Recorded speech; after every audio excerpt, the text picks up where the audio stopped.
तेरी वाणी जीवन की रोटी, नैनों की ज्योति अंधेरा मिटाती।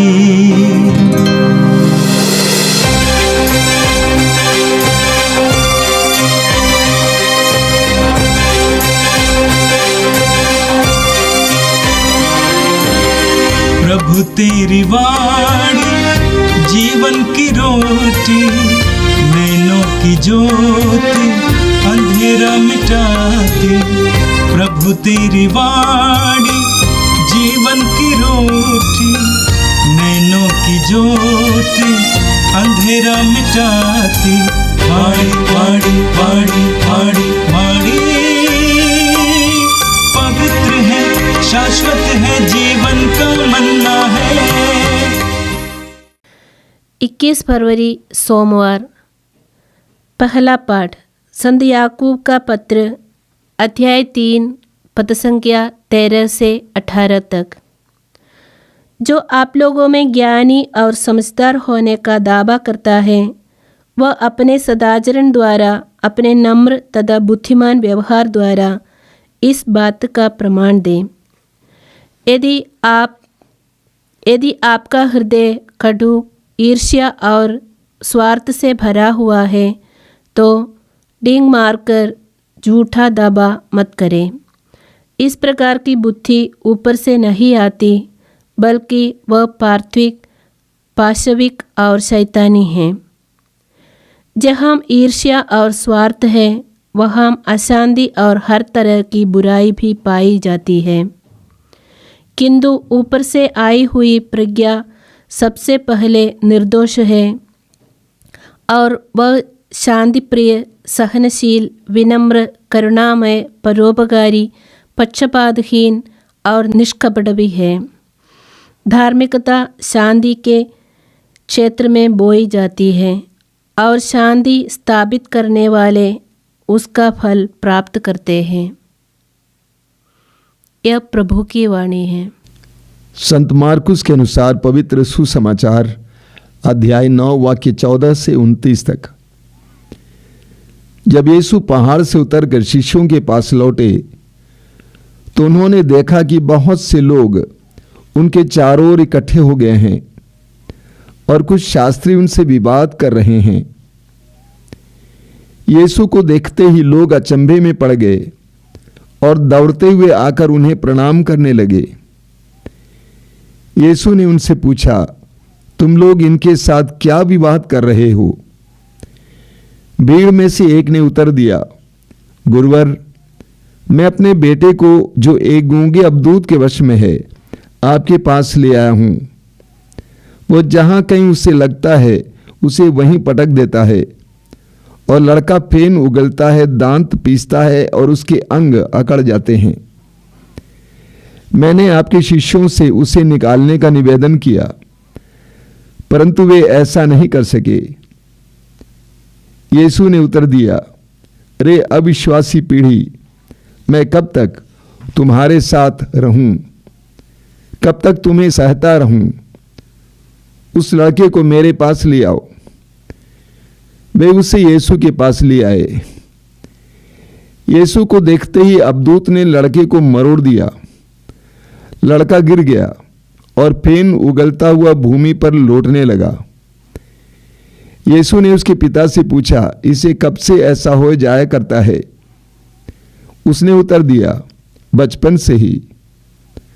अबदूत ने इसका विनाश करने के लिए इसे बार बार आग अथवा पानी में डाल दिया है।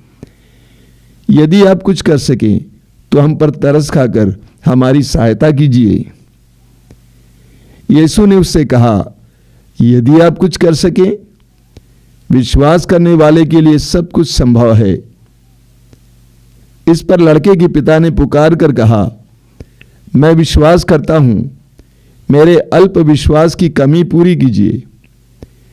यीशु ने देखा कि भीड़ बढ़ती जा रही है, इसलिए उन्होंने अशुद्ध आत्मा को यह कहकर डांटा, बहरे गूंगे आत्मा, मैं तुझे आदेश देता हूं, इससे निकल जा और इसमें फिर कभी नहीं घुसना।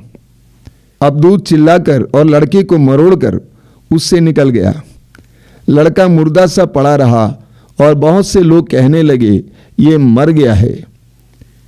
परंतु यीशु ने उसका हाथ पकड़कर उसे उठाया और वो खड़ा हो गया।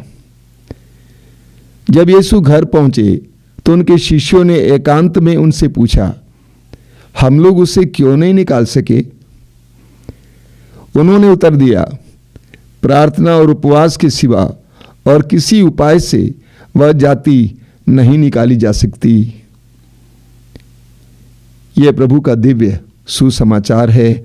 ख्रिस्त प्रभु की जय। मेरे प्रिय भाई और बहनों, आज का पहला पाठ संत याकूब के पत्र से लिया गया था, अध्याय 3 से। आज के पाठ में संत याकूब हमें सच्चे और झूठे ज्ञान का विभेद समझाते हैं। क्या फर्क है? याकूब कहते हैं कि सच्चा ज्ञान प्रज्ञा से भरा हुआ होता है, विवेक से भरा हुआ होता है और वो ईश्वर से आता है। झूठा ज्ञान स्वार्थ से भरा हुआ होता है, अहंकार से भरा हुआ होता है और वो मनुष्य की कुटिल बुद्धि से आता है, संसार से आता है। ये दोनों जीवन में प्रकट होता है। वास्तव में हमारे गुण जीवन में ही प्रकट होते हैं। अगर हम कहेंगे हमारे अंदर प्रेम है तो वो जीवन में प्रकट होगा। तो सच्चा ज्ञान और झूठा ज्ञान दोनों जीवन में प्रकट होता है। याकूब कहते हैं, जो आप लोगों में ज्ञानी और समझदार होने का दावा करता है वो अपने सदाचरण द्वारा, अपने नम्र तथा बुद्धिमान व्यवहार द्वारा इसका प्रमाण दे।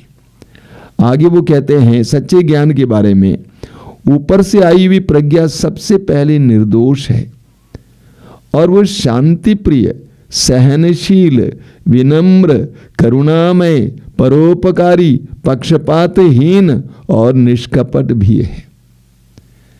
अगर हम किसी व्यक्ति में ये गुण पाते हैं, इसका मतलब यह है कि उसको सच्चा ज्ञान प्राप्त है, वो ज्ञानी पुरुष है। बहुत सारी जानकारी रखने से कोई ज्ञानी पुरुष नहीं होता है। ज्ञानी पुरुष वो होता है जिसके जीवन में उस ज्ञान के गुण प्रकट होते हैं। जैसा कि आपने सुना, शांति, निर्दोष, सहनशील, विनम्रता, करुणामय, परोपकारी, पक्षपातहीन, निष्कपट, छलहीन, ये सब सच्चे ज्ञानी का संकेत है, प्रमाण है। लेकिन ठीक इसके विपरीत जिसके अंदर झूठा ज्ञान है वो भी प्रकट होता है। वचन में लिखा हुआ है, ईर्ष्या, स्वार्थ है, अशांति, हर तरह की बुराई उस व्यक्ति में पाई जाती है। हमें क्या ढूंढना है? दुनिया में दोनों प्राप्त है। हमें ईश्वरीय ज्ञान ढूंढने की आवश्यकता है। सच्चा ज्ञान जो हमारे जीवन के लिए एक अनमोल मोती जैसा है। सच्चा ज्ञान जो प्रज्ञा से भरा हुआ है, जो हमें मार्गदर्शन कर सकता है, जो हमें दिशा प्रदान कर सकता है, जो हमें प्रकाश दे सकता है, जो हमें सद्गुणों से भर सकता है, जो हमारे संपूर्ण जीवन को सुखमय और शांतिमय बना सकता है। लेकिन सांसारिक ज्ञान, स्वार्थ, अहंकार से भरा ज्ञान बुराई हमारे अंदर उत्पन्न करता है। हमें पवित्र आत्मा से प्रार्थना करने की आवश्यकता है कि प्रभु हमें सच्चा ज्ञान दीजिए। ज्ञान वास्तव में पवित्र आत्मा का एक वरदान है। ज्ञान पवित्र आत्मा का एक वरदान है। इस वरदान के लिए हमें प्रार्थना करने की ज़रूरत है। इस संसार में आज के ज़माने में हम में से कई लोग शिक्षित हैं, बहुत पढ़ाई करते हैं, यूनिवर्सिटी जाते हैं, अलग अलग प्रकार की पढ़ाइयाँ करते हैं, लेकिन हमें सांसारिक ज्ञान के साथ साथ सच्चे ज्ञान, ईश्वरीय ज्ञान के लिए प्रार्थना करने की ज़रूरत है, उसके लिए प्रयास करने की ज़रूरत है। और आज का सुसमाचार चिर परिचित है, हमने बार बार सुना है। वचन में हमने सुना, जब यीशु पहाड़ से उतरकर शिष्यों के पास लौटे तो उन्होंने देखा कि बहुत से लोग उनके चारों ओर इकट्ठे हो गए हैं और कुछ शास्त्री उनसे विवाद कर रहे हैं। प्रभु यीशु पहाड़ पर क्या कर रहे थे? प्रभु यीशु पहाड़ पर प्रार्थना कर रहे थे। आप देखेंगे सुसमाचार में अध्याय 9 में प्रभु जब प्रार्थना कर रहे थे पहाड़ पर, याकूब, योहन और पेतरुस उनके करीब थे। उन्होंने ईश्वर की महिमा को देखा। प्रभु यीशु रूपांतरित हो गए। उनका चेहरा चमकने लगा, उनका वस्त्र चमकने लगा, उनको दर्शन मिला। मूसा और एलिया उनसे बातचीत कर रहे थे। इस दिव्य अनुभव के बाद जब प्रभु यीशु उतर आ रहे थे, अन्य शिष्य जो घाटी पर थे, उनके चारों ओर लोग इकट्ठे हुए थे और कुछ शास्त्री उनसे वाद विवाद कर रहे थे। और उनके बीच में से एक व्यक्ति ने आकर प्रभु से कहा कि मेरा बेटा अबदूतग्रस्त है, बहुत बुरी तरह वो सताया जाता है। मैं आपके शिष्यों के पास ले आया, लेकिन शिष्य उसको हटा नहीं पाए। बहुत सुंदर अनुभव है शिष्यों का कि शिष्य सबके सामने नीचा दिखाए जाते हैं, शिष्य उसको हटा नहीं पाए। हम में से कई लोग जो प्रभु के सेवक सेविकाएं हैं, कभी कभी ये देखते हैं कि कई ऐसी परिस्थितियों में हम मजबूर हो जाते हैं, दुर्बल हो जाते हैं, चंगाई नहीं दे पाते हैं, अबदूतों से छुटकारा नहीं दिला पाते हैं। चिंता नहीं करना, अपने में हीन भावना महसूस नहीं करना, अपने को छोटा नहीं समझना। प्रभु यीशु के शिष्य भी ऐसा नहीं कर पाए। उस व्यक्ति ने प्रभु के पास आकर कहा कि आप कुछ कर सकें तो मेरे बेटे के लिए करें, आप कुछ कर सकें। उस भाई की प्रार्थना बहुत कमजोर थी, विश्वास रहित थी। उसने कहा आप कुछ कर सके तो करें। प्रभु यीशु ने जवाब में क्या कहा? प्रभु ने कहा विश्वास करने वालों के लिए सब कुछ संभव है। वास्तव में प्रभु यीशु उस व्यक्ति से ये कहना चाह रहे थे कि आपके अंदर विश्वास की कमी है, और मैं आपको बताना चाहता हूं, यदि आप विश्वास करेंगे आपके लिए कुछ भी असंभव नहीं होगा। यूहन्ना के सुसमाचार के अध्याय 11 वाक्य 40 में प्रभु कहते हैं, यदि तुम विश्वास करोगे तो तुम परमेश्वर की महिमा देखोगे। लूकास अध्याय 17 वाक्य 6 में प्रभु कहते हैं, यदि तुम्हारा विश्वास राई के दाने के बराबर भी होता और तुम इस शहतूत के पेड़ से कहते उखड़ कर समुद्र में लग जाओ तो तुम्हारी बात को मान लेता। जब प्रभु ने कहा विश्वास करने वालों के लिए सब कुछ संभव है, प्रभु क्या बताना चाहते हैं? प्रभु ये बताना चाहते हैं कि तुम्हारे विश्वास में कितनी बड़ी शक्ति है, विश्वास में कितनी बड़ी शक्ति है। इतना सुनते ही उस भाई ने प्रभु से कहा कि मेरे अल्प विश्वास की कमी को पूरा कीजिए। कहा कि मैं विश्वास करता हूं तभी तो बेटे को आपके पास ले आया हूं, लेकिन मेरे विश्वास में जो कमी है उसको पूरा कीजिए। मेरे प्रिय भाई और बहनों, हम सबको निरंतर प्रभु से ये प्रार्थना करने की आवश्यकता है कि मेरे विश्वास की कमी को प्रभु पूरा कीजिए।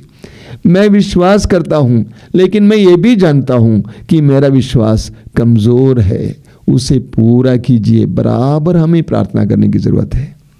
आगे सुसमाचार में हम पढ़ते हैं, प्रभु यीशु ने उस अबदूत को डांटा और निकाला। जब शिष्य और प्रभु घर पहुंच गए, एकांत में थे, भीड़ नहीं थी, कोई नहीं था, तो शिष्यों ने प्रभु से सवाल किया, प्रभु हम क्यों उस अबदूत को निकाल नहीं पाए? प्रभु ने क्या कहा? प्रभु ने कहा प्रार्थना और उपवास के सिवा और किसी उपाय से वो जाति नहीं निकाली जा सकती। प्रार्थना और उपवास के सिवा और किसी उपाय से वो जाति नहीं निकाली जा सकती। अबदूत को निकालने की शक्ति हमें प्रभु से मिलती है। सुसमाचार में पढ़ेंगे मार्कुस अध्याय 3 उसके वाक्य 13 और 14 में कि प्रभु जिनको चाहते थे अपने पास बुलाए। वाक्य 14 में लिखा हुआ है, ताकि वे उनके साथ रहें और अबदूतों को निकालने की शक्ति प्राप्त कर सुसमाचार सुनाने जाएं। अबदूतों को निकालने की शक्ति हमें प्रभु से मिलती है, प्रार्थना द्वारा मिलती है। आध्यात्मिक शक्ति प्राप्त करने के लिए तप और तपस्या आवश्यक है, प्रार्थना और उपवास। लूकास के सुसमाचार के अध्याय 4 में आप पढ़ेंगे कि प्रभु यीशु सुसमाचार की घोषणा शुरू करने से पहले 40 दिन और 40 रात उपवास और प्रार्थना में बिताते हैं। 40 दिन और 40 रात उपवास और प्रार्थना में बिताते हैं और शैतान को प्रलोभन को हराते हैं। उसी अध्याय में लूकास अध्याय 4 वाक्य 14 में हम पढ़ेंगे कि प्रभु यीशु शक्ति, सामर्थ्य, पवित्र आत्मा का सामर्थ्य और शक्ति प्राप्त कर गलीलिया पहुंच गए। शारीरिक तपस्या आध्यात्मिक लाभ के लिए आवश्यक है। प्रार्थना और उपवास के सिवा और किसी उपाय से यह जाति नहीं निकाली जा सकती है। हमारे परिवारों में, हमारे जीवन में, हमारे व्यक्तिगत जीवन में भी कई प्रकार के अवधूत और बुरी शक्तियां कार्य कर रही हैं। उनको निकालने के लिए हमें भी उपवास और प्रार्थना की आवश्यकता है। आइए हम प्रार्थना करें। प्रभु, धन्यवाद देते हैं आज के सुंदर दिन के लिए। तेरे एक एक वचन के लिए धन्यवाद देते हैं। प्रभु, तू अपने पवित्र वचनों के द्वारा हमें जीवन के रहस्य बताते हैं। हम पर दया कीजिए, हमें सच्चा ज्ञान दीजिए, हमारे जीवन में सच्चे ज्ञान के गुण प्रकट होने दीजिए। हम प्रार्थना करते हैं कि हमें ऊर्जा प्रदान कर, आध्यात्मिक शक्ति प्रदान कर, शैतान से लड़ने के लिए, दुष्ट आत्माओं से लड़ने के लिए हमें सामर्थ्य प्रदान कर। ए प्रभु यीशु, इन वचनों को सुनने वाले मेरे भाई बहनों को आशीर्वाद देना। आज का संपूर्ण दिन उनके लिए सुरक्षा का दिन हो। वे जहां कहीं भी जाएं, उनको अपना संरक्षण प्रदान कर। अपने वचन के सामर्थ्य के द्वारा उनको शक्ति से भर, हर काम में सफलता प्रदान कर। हमारी इस प्रार्थना को स्वीकार कर। आमीन। प्रभु तेरी वाणी जीवन की रोटी, नैनों की ज्योति अंधेरा मिटाती। वाणी वाणी वाणी वाणी वाणी पवित्र है, शाश्वत